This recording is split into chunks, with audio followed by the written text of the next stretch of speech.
Hachette Audio presents The Storm Before the Storm, The Beginning of the End of the Roman Republic, written and read by Mike Duncan. This program includes a Mac and PC compatible PDF.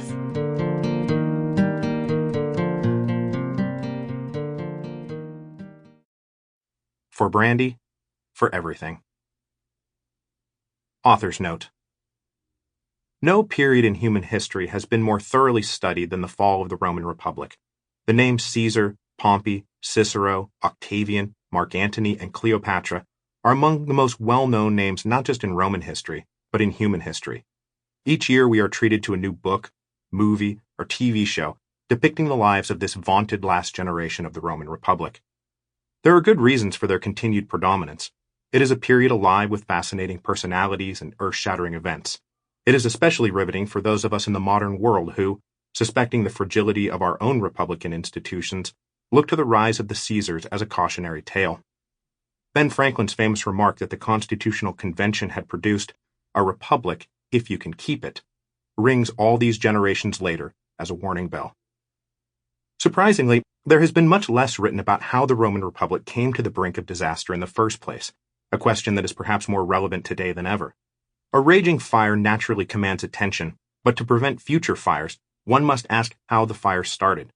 No revolution springs out of thin air, and the political system Julius Caesar destroyed through sheer force of ambition certainly wasn't healthy to begin with.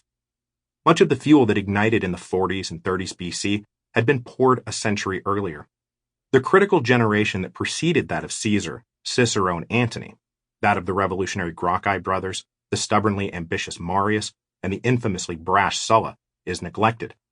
We have long been denied a story that is as equally thrilling, chaotic, frightening, hilarious, and riveting as that of the final generation of the Republic. This book tells that story. But this book does not serve simply as a way to fill a hole in our knowledge of Roman history. While producing the history of Rome, I was asked the same set of questions over and over again. Is America Rome? Is the United States following a similar historical trajectory?